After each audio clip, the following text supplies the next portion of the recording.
What happens when a mother-in-law obsessed with status tries to destroy the poor woman marrying her son? She hurls insults. She plots. She condescends. She plans to humiliate the bride, a quiet librarian in front of everyone. But she's made a fatal mistake.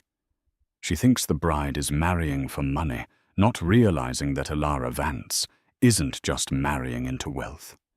She's about to inherit an empire that could buy and sell this entire family 1,000 times over. The only question is, when will the mask finally drop? Elara Hayes loved the smell of old books. It was the smell of history, of quiet, of a life lived without pretense. As a senior research librarian at the New York Public Library's Tour, main branch, her world was one of dusty manuscripts and the hushed whispers of academics. Her life was small, contained, and happy. Her favorite worn cardigan, a soft grey cashmere, had a small, skillfully mended hole at the elbow. Her tiny fourth-floor walk-up apartment was filled with more books than furniture. And then there was Liam. Liam Davenport was different. He was a junior analyst at a mid-level investment firm, Davenport and Associates. He was kind. His eyes crinkled when he smiled, and he seemed utterly oblivious to the fact that her shoes were from a thrift store. He loved her for her mind, her quiet strength, and the way she'd meticulously planned their cheap, perfect dates, like a picnic in Central Park with sandwiches she'd made herself. The first time she met his mother, Margaret, the illusion of their simple shared world shattered. Margaret Davenport held court in a sprawling, over-decorated Tudor revival in Scarsdale that screamed new money trying to look old. Every surface was polished to a blinding sheen, and the air was thick with the scent of an aggressive floral potpourri. "So," Margaret had said, her eyes sharp as surgical steel, performing a rapid, humiliating appraisal of Elara. The scan moved from her simple bun to her minimal drugstore makeup, down her J. Crew on-sale dress, and landing with disdain on her comfortable, practical flats. "You're the librarian." "It's lovely to meet you, Mrs. Davenport," Elara said, offering a hand.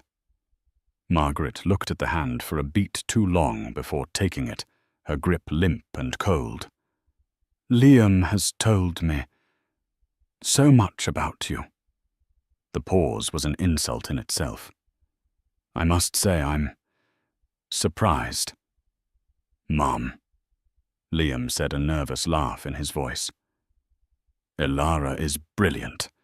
She's the most well-read person I know." "Oh, I'm sure she is," Margaret said, guiding them not to the plush living room, but to a smaller, colder sunroom. "It's a wonderful hobby. Reading. So quaint." She turned to Elara. "Tell me, dear, where is your family from?" This was the question Elara dreaded. I don't really have any family," she said, her voice quiet but steady. "I was raised by my grandfather. He passed away recently." "Oh." Margaret's eyes lit up, not with sympathy, but with the cold, bright light of calculation. "Orphan. No connections. No money." "My condolences. How difficult for you. To be all alone. It's a good thing you found Liam. He has such a big heart.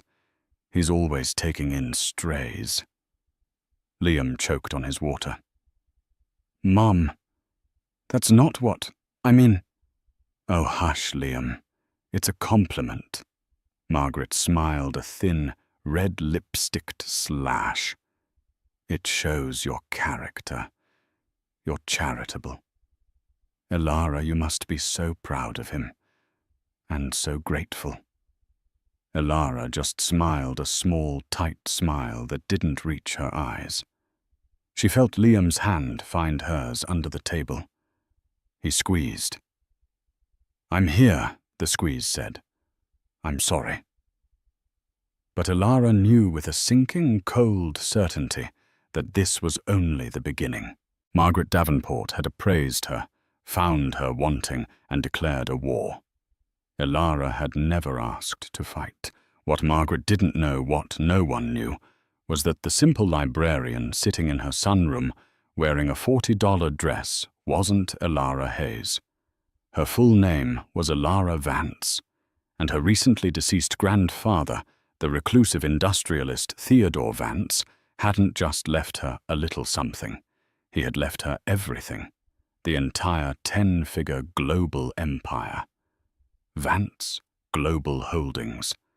And the lawyer who handled the estate, Mr. Harrison, of the prestigious ironclad firm Sullivan and Cromwell, was just waiting for her call to finalize the transfer.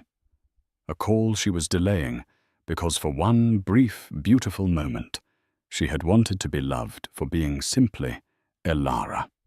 Liam proposed 6 months later on the Bow Bridge in Central Park. It was snowing lightly, the city noise was muffled, and he didn't have a big speech. He just looked at her, his eyes full of earnest, uncomplicated love, and said, "I don't want to live my life without your brain next to my brain, or your heart next to mine. Will you marry me, Elara?" She said yes, crying, and kissed him.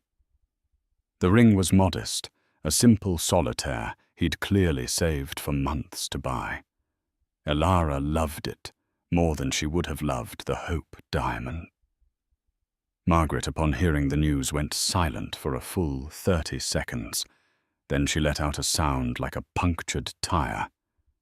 "Well, that's sudden. I suppose congratulations are in order."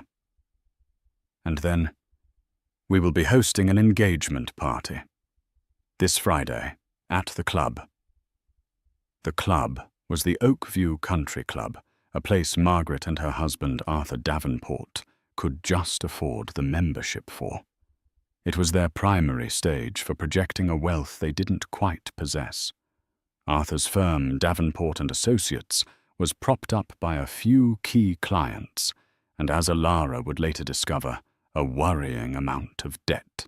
Elara arrived at the party with Liam wearing the nicest dress she owned, a simple, elegant navy blue sheath. She'd had her hair done a simple chignon. She immediately felt like a sparrow in a flock of peacocks. The women, Margaret's friends, were a terrifying brigade of taut skin, aggressive jewelry, and judgmental stares. Their names were Brenda and Cynthia, and they descended on Elara like vultures. "So this is the girl," Brenda trilled, her bracelets clacking. "Liam, you didn't tell us she was so natural." "She's a librarian, Brenda," Margaret said, sweeping by with a tray of champagne. "They don't have time for things like highlights." But the true pièce de résistance of Margaret's cruelty was standing by the fireplace. "Oh, look," Margaret cried with the false surprise of a bad actress. "Serafina." "You made it." Serafina was, Elara noted with a dull ache, the physical opposite of her. Tall, blonde, sculpted and draped in a red dress that probably cost more than Elara's rent for the year. She was, as Margaret had mentioned, no fewer than 5 times from the Sinclair family, whose name was plastered on the side of a hospital wing. "Liam, darling," Serafina purred, ignoring Elara completely as she air-kissed Liam. "I was so surprised to hear your news. It all happened so fast. Why, the last time we talked, you swore you were a confirmed bachelor." "Hi, Serafina," Liam said, his back stiffening as he pulled Elara closer. "I'm glad you could make it. This is my fiancée, Elara Hayes." Serafina's eyes, a cold, pale blue, finally landed on Elara. She gave her the same head-to-toe scan Margaret had. "Ah, Yes, the librarian. How charming. Liam, you always did have a soft spot for a project. The night went downhill from there. Margaret orchestrated the entire evening to highlight Alara's otherness. She asked Alara about her non-existent family, her tiny apartment, her little job. With every question, she painted Alara as a desperate, penniless waif who had cleverly trapped her son. The climax of the evening came with the toast. Margaret stood, glass raised, a shark's smile on her face. "To my son Liam," she began, her voice dripping with false emotion. "He has always been such a generous boy, generous with his time, his money, and his heart." She paused, her gaze landing on Alara. "And now he's being so generous in welcoming Alara into our family. We all know that a good marriage is built on strong foundations, and while Alara, well, laughter, while she may not be bringing traditional assets to this union, we are happy to provide her with a foundation she has never known. We are just thrilled that Liam is rescuing her from a life of, well, you know, to Liam and his new bride." The silence that followed was suffocating. A few of Margaret's friends tittered. Liam looked horrified. "Mum, Alara just stood there, her face pale, her hands shaking. She had been publicly, expertly, and viciously branded. She was the charity case, the poor, lucky librarian who had landed the rich son. She turned, and without a word walked out of the room, leaving Liam calling her name, the sound of Margaret's triumphant fake laugh echoing in her ears. Alara didn't go home. She walked. She walked for blocks in the cold Scarsdale night, the thin soles of her shoes clicking on the pavement. The humiliation burned hot in her chest, a physical, sickening weight. It wasn't the words themselves. It was the truth that Margaret had so skillfully twisted. Alara was poor. She did live in a tiny apartment. She was, by all appearances, a stray. She finally sat on a cold park bench. She took out her phone. She didn't call Liam. She called the only other number she had favorited. "Mr. Harrison, I'm sorry to call so late." "Ms. Vance." The voice on the other end was immediate, warm, and sharp as a tack. Mr. Harrison, a senior partner at Sullivan and Cromwell, never seemed to sleep. "It is never too late. Are you all right? You sound distressed." I just..." A sob escaped her, and she muffled it. "My grandfather. Did he know people were like this?" There was a long pause. "Ms. Vance, Alara, your grandfather, Theodore, was one of the shrewdest men I ever knew. He built an empire in a world of sharks. He knew exactly what people were like, and he knew exactly who you were. That is why he protected you, and that is why he left it all to you." Alara thought of her grandfather, a gruff, brilliant, reclusive man. After her parents' early death, he'd raised her, but not in the lap of luxury. He'd raised her in a modest house in Queens, under the pseudonym Theo Hayes, insisting she work for her allowance, get a public library card, and take the bus. He taught her the value of $1, but more importantly, the value of not needing one. He'd only revealed the truth to her when she graduated from Columbia, a scholarship she had earned not knowing his foundation had quietly backed it. He'd shown her the Vance side of his life, the discreet but massive power, the global holdings in logistics, emerging tech, and high-stakes real estate. "Why, Grandpa?" she had asked, stunned. "Why hide this?" "Because Alara," he'd said, his hand on her shoulder. "Money is a poison. It rots the soul. People will either hate you for it or love you for it, and both are a curse. I wanted you to grow up real, to find someone who loves you, the librarian, not you, the heiress. And when you find that person, you'll know. And then you'll be ready for this. He had died 2 months ago, and the entire weight of Vance Global Holdings was now sitting in probate, waiting for her, Elara Hayes Vance, to sign the final papers and assume her role as chairwoman. "Mr. Harrison," Elara said, her voice small. "Margaret, Liam's mother. She called me a stray, a charity case. She thinks I'm marrying him for his money." Harrison let out a dry, humorless chuckle. The irony is so thick it's suffocating. The Davenports. Yes, I'm aware of them.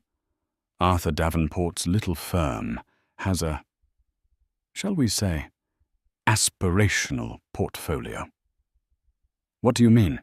"I mean, Ms. Vance, that our acquisition analysis division, as a matter of due diligence for your inheritance, has looked into all of your fiancé's known associates. Davenport and Associates is leveraged to the hilt. Their largest line of credit is held by Archard Private Bank." "So," Elara said, rubbing her cold hands together. "So," Harrison said, his voice hardening slightly. "As of 9 a.m. Monday, a subsidiary of Vance Global Holdings, you will be the new majority owner of Archard Private Bank. Miss Vance, you are not marrying into the money. You are, in fact, your future father-in-law's banker." Elara's breath hitched. She humiliated me. "Then," Mr. Harrison said, his voice flat and professional, "it is time for you to stop being a librarian. It is time for you to become the chairwoman. Your grandfather's final instructions were very clear. He called it the Clarity Protocol. He said you would know when it was time to activate it. Is it time, Ms. Vance?" Elara looked up at the dark, empty branches of the trees. She thought of Liam's kind eyes, and she thought of Margaret's triumphant, cruel laugh. "Not yet," Elara whispered. Liam, he's coming after me. He's defending me. He didn't know. He defended you. He tried. He's a good man, Mr. Harrison. He's just trapped. I need to know. I need to know he loves me. Not the librarian, not the heiress. Just me. I need to see him break free on his own. That is a very dangerous, very noble, and very Vance thing to do, Elara. Be careful. These people are not playing. Your grandfather's estate is not a game."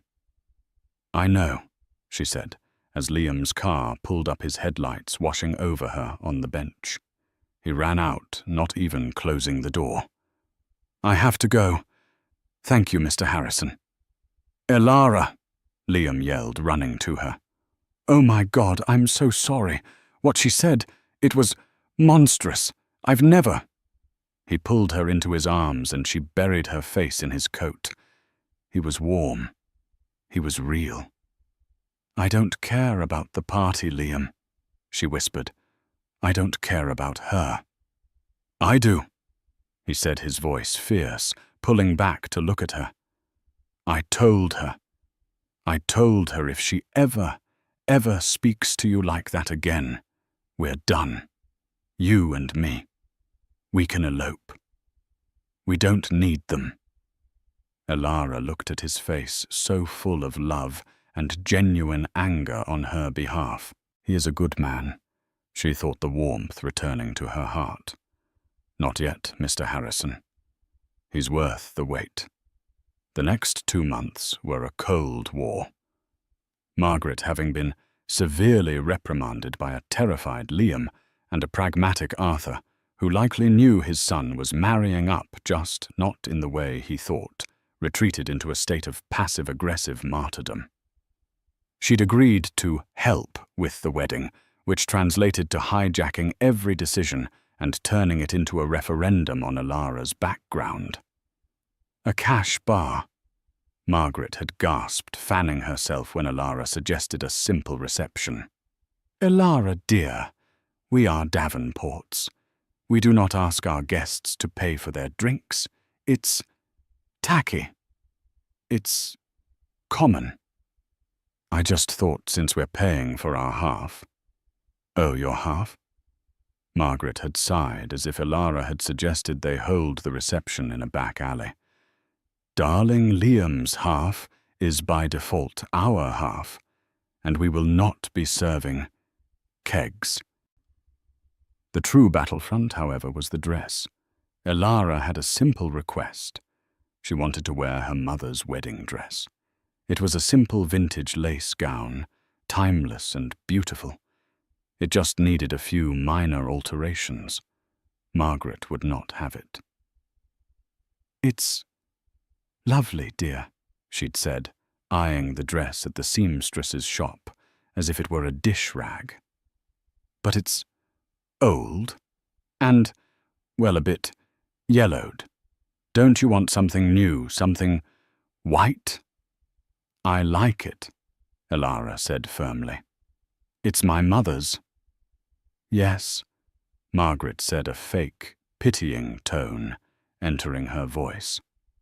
"But you're a Davenport now, Ilara, or you will be, and the Davenports have a standard to maintain. People will be looking."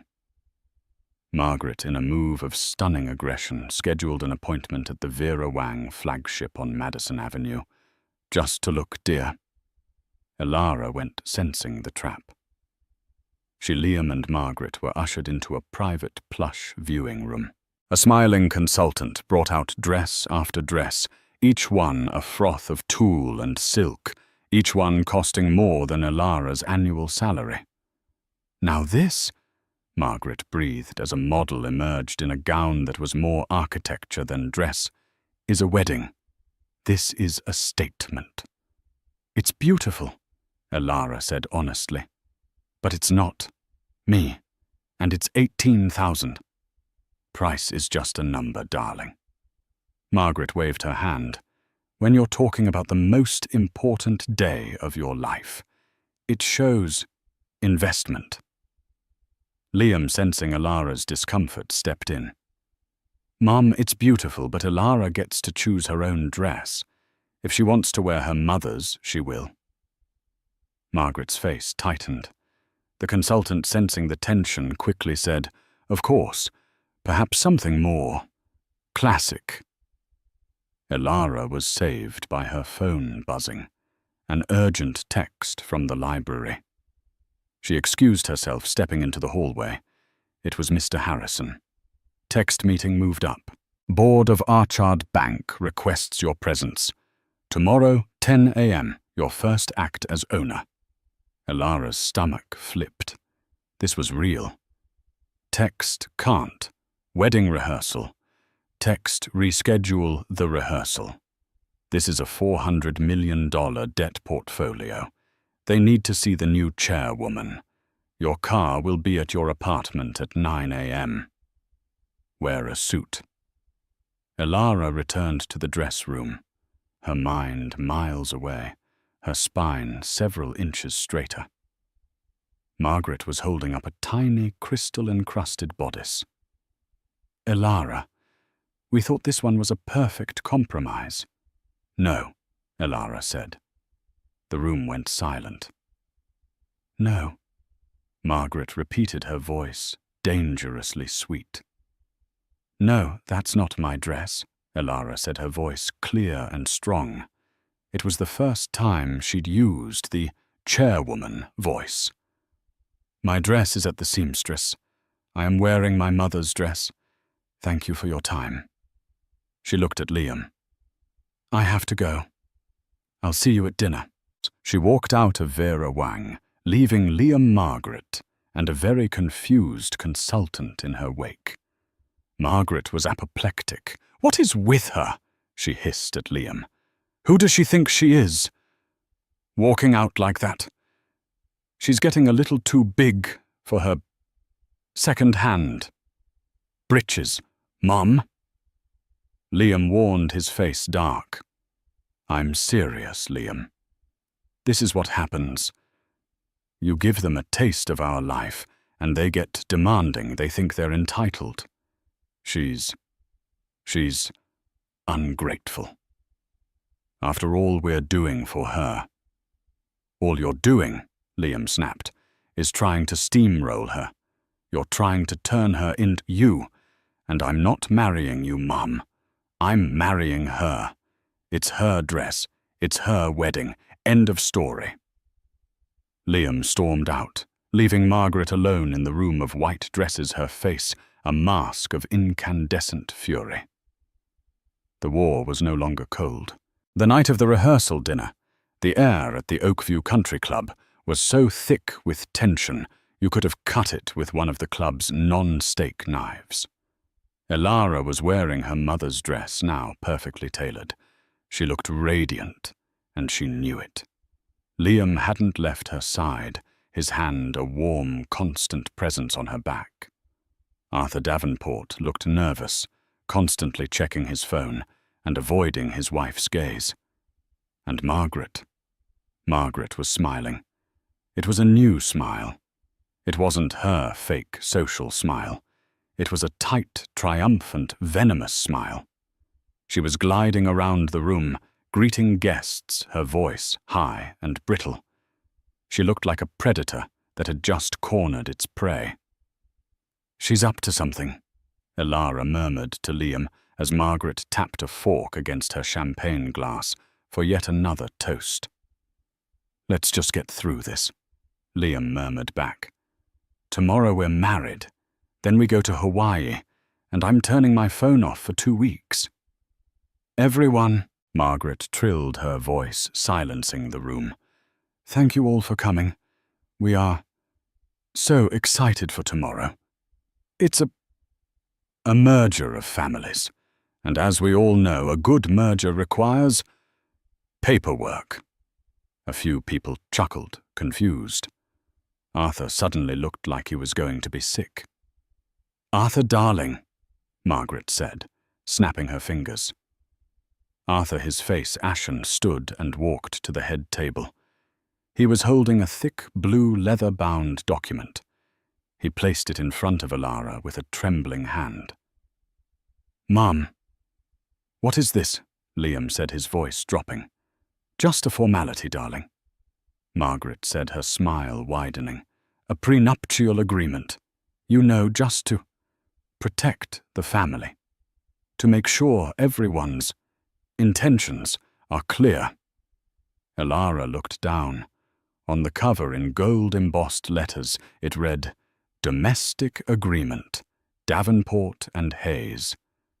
Liam's face went from confused to pale to a deep, blotchy red. "You didn't," he whispered, his voice shaking with rage. "Liam, it's standard practice," Margaret said, her voice turning sharp. "Seraphina's family had one all the Sinclair girls did. It just keeps things clean. Right, Arthur?" Arthur wouldn't meet his son's eyes. Elara, her hands perfectly steady, opened the document. Her eyes, trained from years of research, scanned the pages. She saw the clauses. Clause 4A. The wife, Elara. Hayes agrees that all assets, properties, and holdings of the husband, Liam Davenport, and of the husband's family, hereafter, the Davenport estate shall remain the sole and separate property of said estate in perpetuity, Clause 7C. In the event of marital dissolution, the wife shall be entitled to a one-time lump sum payment of $10,000 for each full year of marriage, capped at a maximum of $50,000. Clause 9B. The wife agrees in the event of dissolution to vacate any shared properties within 30 days and to make no further claim, public or private, upon the Davenport name or assets. It was a public, legal, and utterly devastating final insult. Margaret had in front of everyone put a price tag on her. $50,000. Elara looked up, her face blank. She met Margaret's victorious, glittering eyes. "Mum," Liam said. His voice was deathly quiet. Every person in the room was frozen. "You did this. You went to a lawyer. You typed this up. You planned to do this. Here. Tonight." "Liam, it's just business. You," Liam said, his voice rising, "are the most vile, toxic, manipulative." He was shaking. He looked at Elara, whose face was a mask of cold stone. "Elara," he said, don't sign it." "Oh, she'll sign it." Margaret sneered, her composure cracking. "She knows what side her bread is buttered on. She's not going to walk away from this." She gestured around the tacky room. "Over a little paperwork. She's a smart girl. She knows a good deal when she sees one. She's trading. Nothing. For everything." That was it. That was the moment, the final fatal error. Liam looked at his mother, and it was as if he was seeing her for the first time. The scales didn't just fall from his eyes, they shattered. He saw the cruelty, the obsession, the emptiness. He saw that she wasn't protecting him. She was using him. He picked up the heavy leather-bound document. "Liam, don't you dare!" He ripped it in half. Then he ripped the halves in half. The sound of tearing paper was the only sound in the room. He threw the pieces on the floor at his mother's feet. "You're done," he said to her, his voice low and vibrating with a finality that chilled the room. "You have been a poison in my life for years, and I let you. I let you hurt the only person I have ever truly loved, because I was weak, and because I was your son." He turned to the room. "The wedding is off." Elara's head snapped up. "No." "No, wait," Margaret said, her face draining of all color. "This was not part of the plan. Liam, don't be dramatic." "The reception is off," Liam corrected, his voice like ice. "The party at this club is off. My life with you is off." He turned to Elara. "Elara, I love you. I am so sorry. I will spend the rest of my life making this up to you. But we are not getting married here. And she, he pointed at his mother, is not coming. You're not invited." He took Elara's hand. "Let's go." "You'll be back," Margaret shrieked, her voice cracking the mask of the society matron gone, revealing the terrified, ugly woman beneath. "You'll crawl back. When she's bled you dry, you'll be back. She's a leech. Liam A. Gold. Digging. Leech." Liam and Elara didn't look back. They walked out of the room, leaving Margaret standing alone in a sea of torn paper and stunned silence. They were in Liam's car, parked in the club's lot. Liam's head was on the steering wheel. He was sobbing. Not loud, dramatic sobs, but the quiet, racking sobs of a man whose world had just been irrevocably broken. Elara, her own heart aching, just put her hand on his back. "I'm sorry," he choked out. "Elara, I'm so sorry. I can't even—" "Liam," she said, her voice soft. "Look at me." He lifted his head. His eyes were red, his face a mess. "I've ruined everything. Our wedding." "You didn't ruin anything," she said, taking his face in her hands. You saved it. You saved us. What you just did. That was the bravest, most wonderful thing I have ever seen." "But the wedding, all our guests." "It's just a party, Liam," Elara said. "We can get married at City Hall. We can elope. I don't care. I have you, and you just proved you have me." He looked at her, the love in his eyes, so raw and real, it made her chest ache. "I love you, Elara Hayes, more than anything. I don't care if we're poor. I don't care if we live in your tiny apartment forever. I just want you." This was it. The moment. The test her grandfather had set. The moment she knew that he loved her, the librarian. He had stood up to the dragon. He had chosen her, even when he thought she had nothing. "I love you, Liam Davenport," she said, and kissed him. "But we're not going to City Hall." She pulled out her phone. "Who are you calling?" "A friend," she said, her thumb hovering over the contact. "A wedding planner of sorts. Liam, do you trust me?" "With my life," he said without hesitation. She smiled a true, brilliant smile. "Good, because our wedding is still on for tomorrow. It's just had a significant venue change and a guest list update." She pressed the call button. "Mr. Harrison," she said, her voice dropping into a register Liam had never heard before. It was crisp, clear, and brimming with absolute authority. "It's Elara." She paused, listening. "Yes, he did. He's a good man." Another pause. "Yes," she said, her eyes glittering in the dark. "It's time. Activate the Clarity Protocol.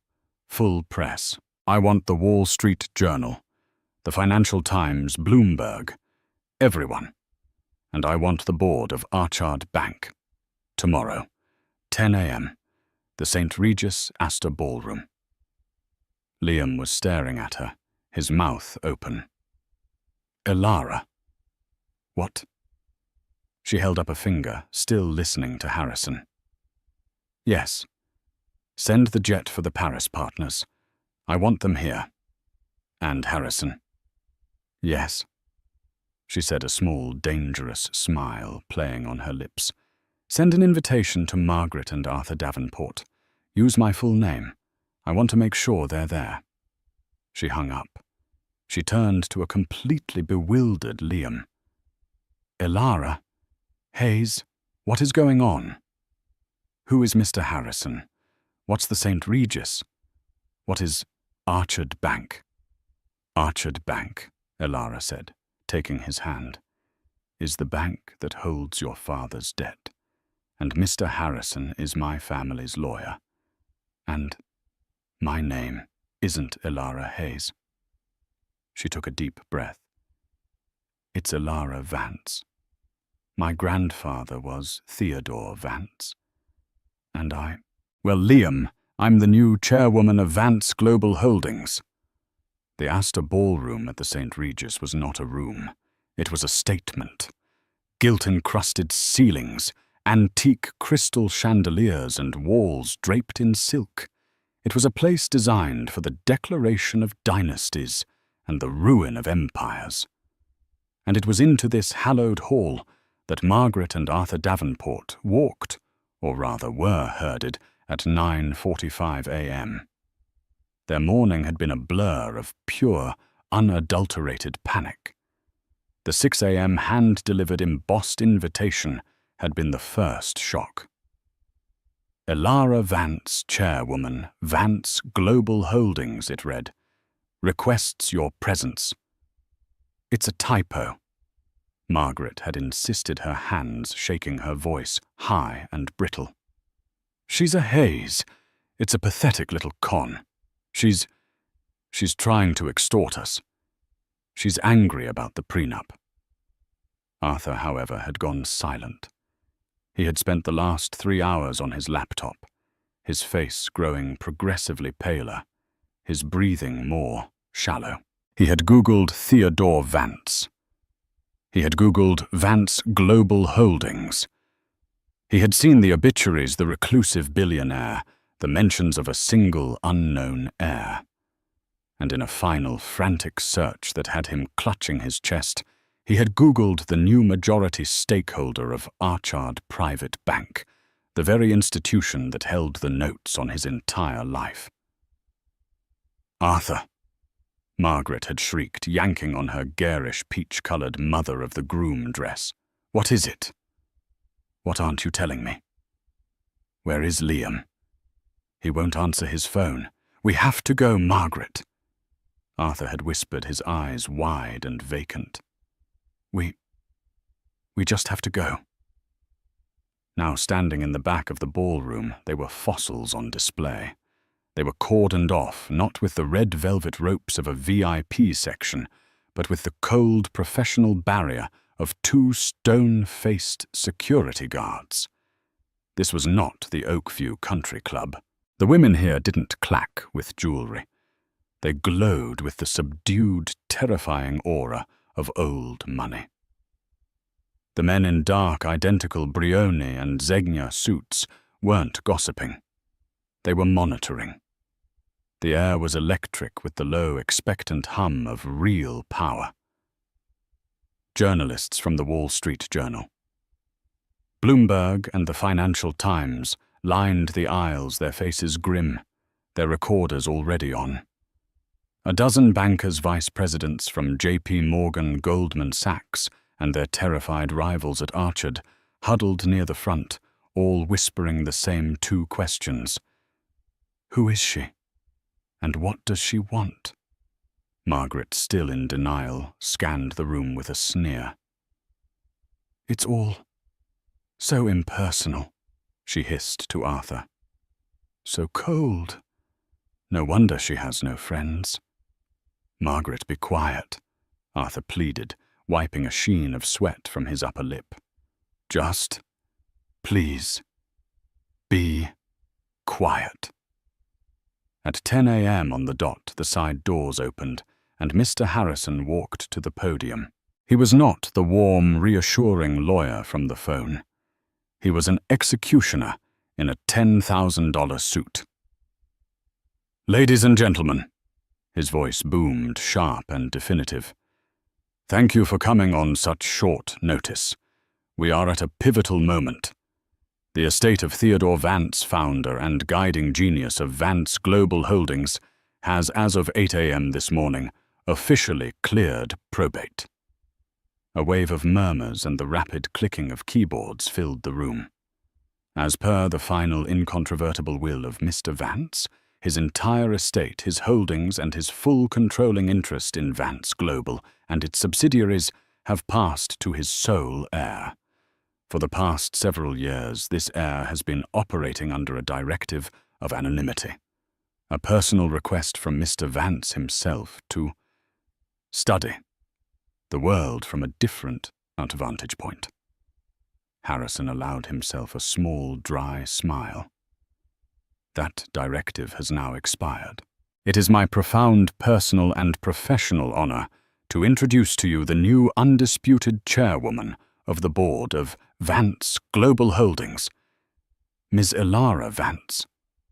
The main doors at the back of the ballroom swung open, and Elara walked in. It was, Margaret thought, as if a bomb had gone off. The light in the room seemed to change, bending toward the woman who had just entered. 100 camera flashes ignited at once, a rolling thunder of strobes that illuminated her path. This was not Elara Hayes. This was not the quiet, mousy librarian in the mended grey cardigan. This was not the girl who blushed and looked at her second-hand shoes. This was a queen. She was wearing a custom-tailored cream-coloured silk wool suit by Armani Privé. It was not a dress. It was armour.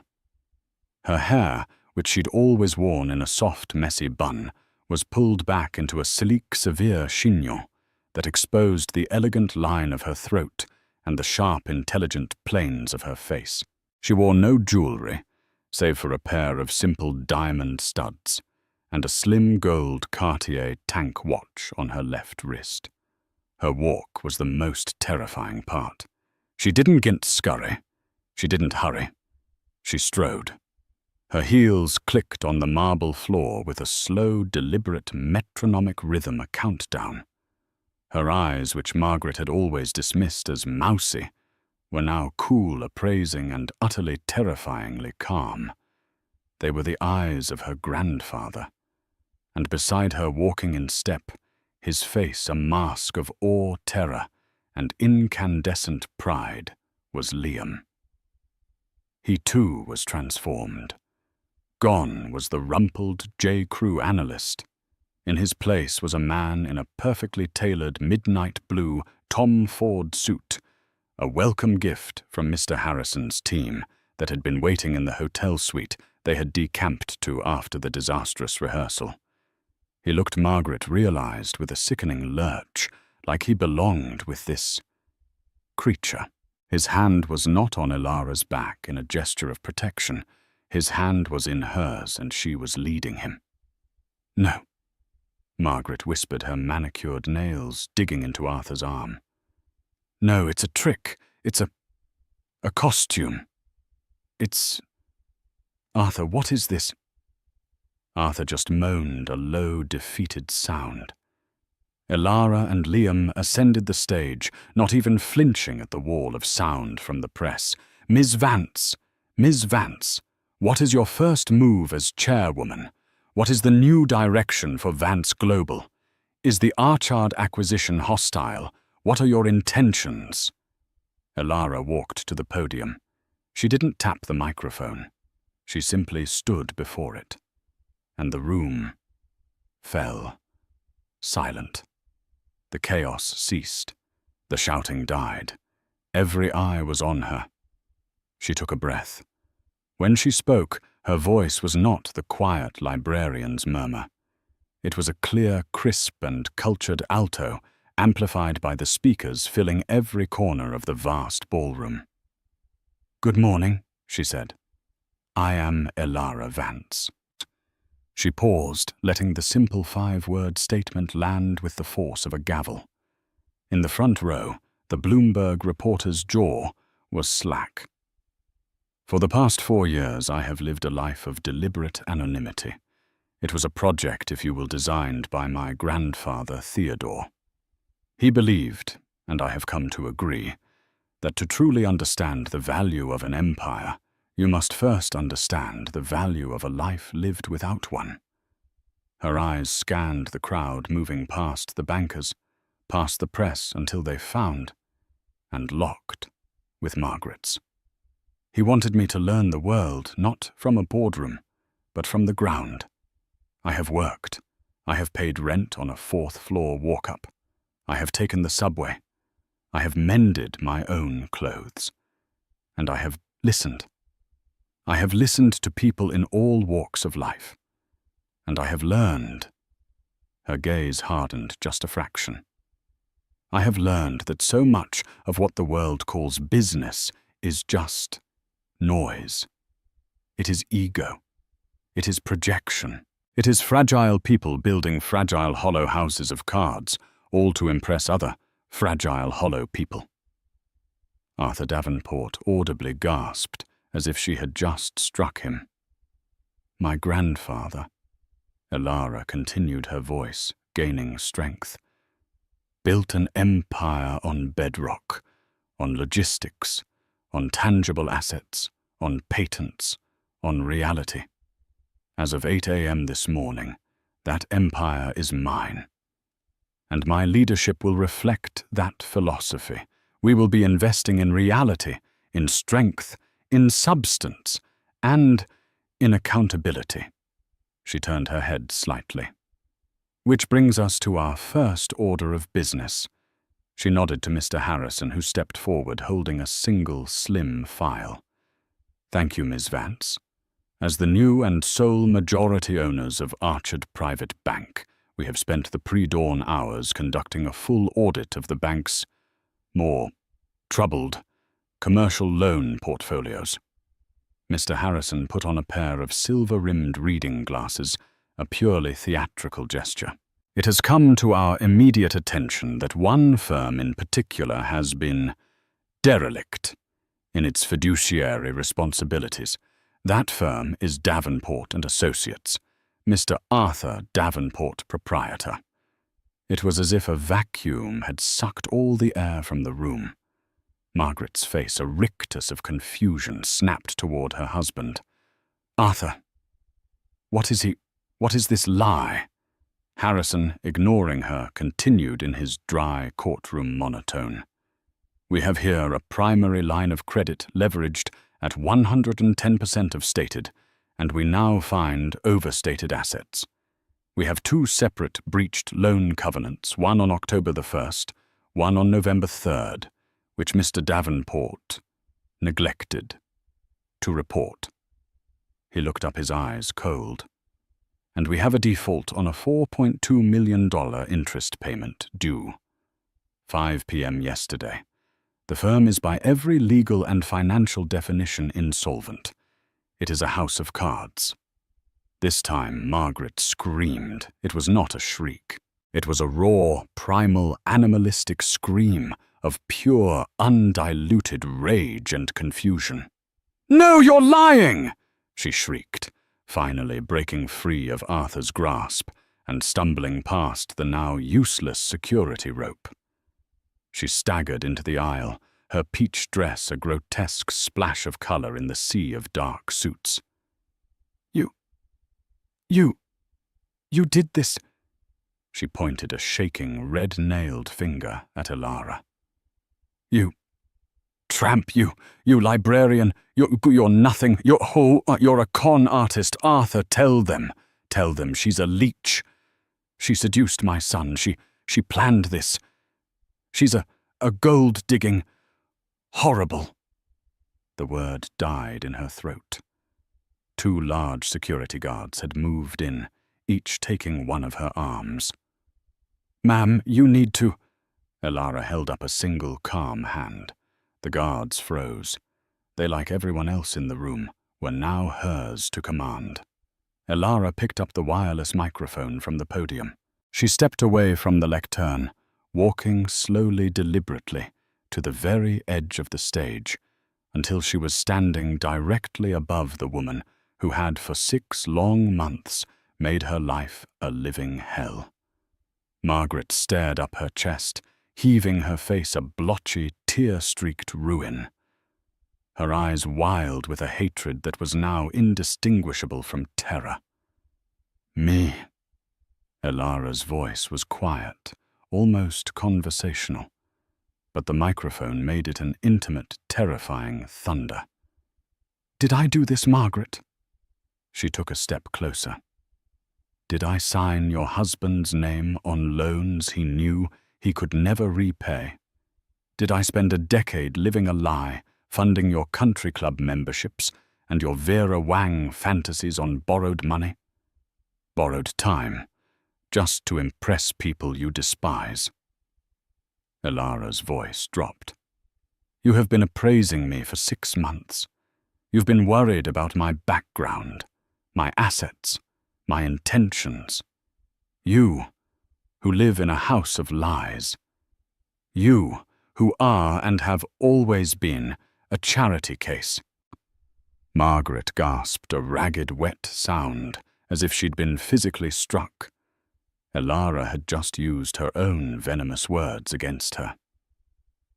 "You were right about one thing, Margaret," Elara continued, her voice now cold and final. "A good merger does require paperwork. It requires clarity. As of this moment, the debt on your firm is called. The debt on your home is called. Vance Global is foreclosing. As of now. No. My house," Margaret whispered, her fight gone, replaced by a horrifying, hollow void. My Everything. You can't. I can, Elara said simply. But I'm a generous person. She looked back at Liam, and her face softened just for a second. Liam gets that from me, I think. And I don't want to leave you with nothing. That would be tacky. It would be common. She walked back to the podium past the stunned, silent Liam. She reached into her suit jacket and pulled out a single folded piece of paper. Not a thick legal document.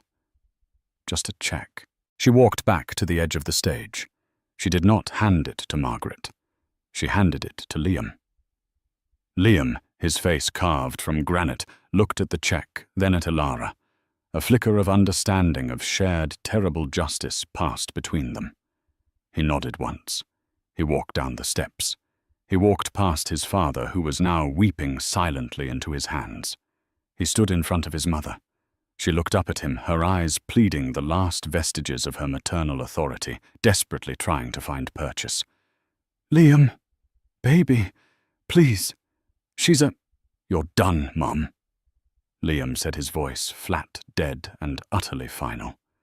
He held out the check. Margaret's shaking hands took it. Her eyes blurred with tears and mascara tried to focus. It was a cashier's check, drawn from Archard Private Bank, made out to Margaret Davenport. In the memo line, "In full satisfaction of all claims." And the amount in crisp digital print, $50,000, Margaret's brain stalled. It tried to process the number. $50,000. The exact, insulting, humiliating, devastating sum. The price she had put on Elara. The cap on her worth. It was now being offered as her total, final, and pathetic severance. The irony was so complete, so suffocating, it broke her. Her knees, her spine, her very soul gave way. She didn't faint. She collapsed. A ragged, ugly sob tore from her throat as she crumpled onto the priceless St. Regis carpet, the check fluttering from her limp hand. The room was utterly, profoundly silent. The journalists had forgotten their questions. The bankers had forgotten their stock prices. They had just witnessed a public execution. Elara watched for one long, cold beat. Then she turned. She walked back to Liam, who was already ascending the stairs, and took his hand, pulling him up to her level. She faced the press, her composure perfect. Her voice was clear, all business once more. "Mr. Harrison will handle the details of the Davenport and Associates restructuring. As for me—" She turned and smiled at Liam, a real, warm, brilliant Elara smile, a smile that flooded her face with a light the cameras had missed. "I have a wedding to attend. My real wedding." She looked back at the stunned room. "Thank you, ladies and gentlemen. That will be all." Hand in hand they turned. They didn't run. They walked. They walked off the stage through the side door, where a black Rolls-Royce was waiting, leaving the flashbulbs, the shouting, the financial ruin, and the ruins of Margaret Davenport behind them. In the end, Margaret's cruelty wasn't just a private humiliation. It was a catastrophic business mistake. She tried to insult the poor bride, not knowing she was standing in the way of the one person who held her entire fragile world in her hands. Elara and Liam were married that afternoon, not at the St. Regis, but on the lawn of her grandfather's, now her private estate in the Hamptons. It was small. The only guests were Mr. Harrison and the few old friends who had loved Elara when she was just a poor librarian. As for Margaret, she took the check. She had no choice. She and Arthur disappeared, moving to a small condo in Florida, their names erased from the New York society pages. Elara, as her first act, didn't destroy Davenport and Associates. She restructured it, absorbed its few good employees, and folded its assets into a new ethical division of Vance Global. She didn't just win, she changed the game. Thank you for listening to this story. It just goes to show that you should never ever judge a book by its cover, or a bride by her second-hand shoes. Sometimes the quietest person in the room is the one holding all the cards. If you loved this story of drama twists and sweet, sweet karma, please show your support. It helps us so much. Don't forget to hit that like button. Share this video with someone who needs a good story. And most importantly, subscribe to the channel so you never miss an update. And we want to hear from you. What would you have done if you were Elara? Let us know in the comments below. We read every single one. Thanks for watching, and we'll see you in the next story.